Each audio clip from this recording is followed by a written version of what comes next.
I've been on NoFap for about 5 years, but I've always had sex during that time, so it's been fairly easy. About 2 months ago, I went fully celibate. I stopped thinking about women and I dropped out of the dating market. Here's my experience. But first, my name is Hamza. I help young men go through the Jeffrey to Adonis transformation through self-improvement. You're clearly interested in that. Scroll down right now, click on the subscribe and the post notification button. It's a win-win for both of us. So I think like most guys, I used to have a porn addiction. I used to jack off 3 to 5 times a day when I was a teenager or when I was about 18 years old. I found NoFap when I was 18. And I struggled at first, like everyone else does. I would always get to day 3 and then just start busting a nut again. And I struggled like that, for a while. Okay, day 1, day 2, day 3, day 7, whatever, but nothing like to a great length.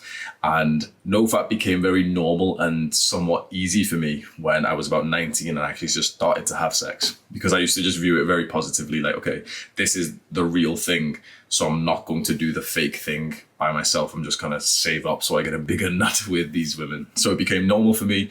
And so that's why I've never truly struggled with NoFap as much as the guys that I speak to have. But what I have struggled with to a huge level, the biggest distraction in my life, which is women in general, not just porn, not just jacking off, but just women and the need for intimacy and how dependent I am and how dependent my self-worth is on the women that are currently interested in me. I was in a relationship about two and a half months ago, and it felt awesome to get this need fulfilled. It felt awesome to be loved by a woman, to love a woman, and to partner up in this sense. But I remember being in this relationship and actually thinking that if it ended for whatever reason, I would fully consider doing the full semen retention, full celibacy thing, like the full monk mode, because I've never considered that before. That is completely new to me, to think you would purposely not sleep with girls. Like, okay, NoFap, absolutely. No porn, of course. We're never going to watch porn ever again in our lives. But to purposely not sleep with the girl who wants to sleep with you, who you want to sleep with, it was foreign to me. And I started understanding the value of that about 2 months ago. And so I actually did this sort of declaration for myself, thinking that I would fully consider it if me and my ex broke up, and we did. And so I did some journaling. I realized that I am not the man who can attract the woman that I want. And I speak kind of harshly to the camera, to you boys, to get you into gear. So I'll speak harshly to myself. I'm not good enough. Simple as that. I am not good enough to attract the type of women that I actually want in my life. When I did a calculation of where I am in life and what my current value is, my sexual market value, I'm about a 4.8 out of 10. And that includes having the body. Here's a picture of me. That includes having the body. That includes the work I've done over the last year. I'm a 4.8 out of 10. We can say, 10 is unreasonable. That's if everything goes right in your life and you can maximize your potential. But let's say 9. I'm about halfway to my potential. Half is good, and obviously success compounds like this. So what life is going to be like closer to a 9 is completely unrecognizable at this current point in time. And so I've been celibate for about 2 months now.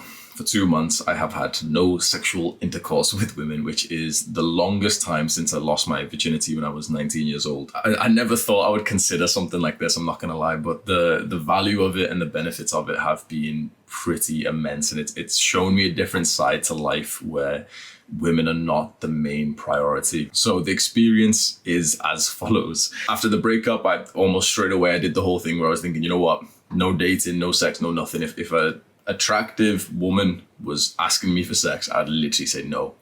And so I deleted all the apps. I didn't even download the apps after me and my ex broke up. I literally didn't even plan to rebound or anything. I just didn't want to think about girls at all. And you know what? Instantly, my productivity increased. Here is one of the last weeks that I was with my girlfriend and I was in, the dating world and shit. And my productivity is trash. I'm missing days. Some days I was so lazy that I didn't even just count up the lines. I count up the number of hours. And on this other side is what it was like when I went into the celibacy. I went into, not thinking about dating or anything. My productivity is better than most people's. My focus is better than most people's. If you think that's egotistical, whatever, this channel's not for you, because we speak about facts here and that's the truth. My productivity during this moment when I first got celibate was significantly better than my productivity, which is significantly better than most people's productivity, which was insane. And this was deep work. This wasn't just number of hours worked. This is deep work.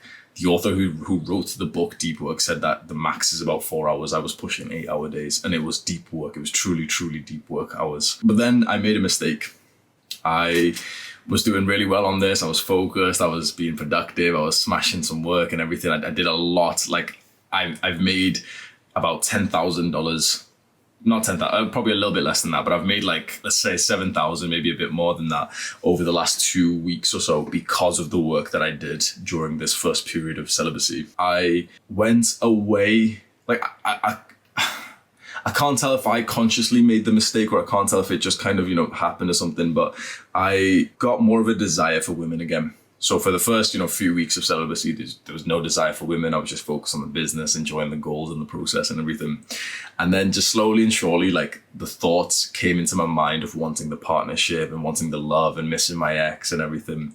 And I invited my ex onto a podcast. We spoke. It was a very good conversation. And that just opened up the feelings again. It opened up my interest in women again. We didn't get back together. Near the end of the video, I believe in the podcast, you can see we're like flirting at the end. We're literally just talking as if we're like partners again. And so we didn't get back together. I slept on it and then just sent her a text the next morning saying like, no, we're not going to meet up or anything. But then since that point, we spoke fairly often, just casual text saying like, oh, I'm thinking of you. I'm doing this. And it reminds me of you. I love you and shit. And this was comforting to do, but it was just not helpful in the slightest. Well, it was helpful in a certain sense that it reframed my mind to be more positive of her and her to me, but it hasn't been helpful to move on at all. And it opened up that thing of like having women in my life and the desires come back. And so to put it short and to put it blunt, out of these 2 months of celibacy, the first month was voluntary. The first month was, okay, I'm being celibate. I don't want to date anymore. And honestly, for the second month, I've become a f***ing incel. Obviously, I'm not like the internet f***ing weirdos and stuff, but like if the term of incel means involuntarily celibate, which means that you'd want to have sex, but you just can't have sex right now because, you're not getting girls or anything. That's exactly what's happened to me.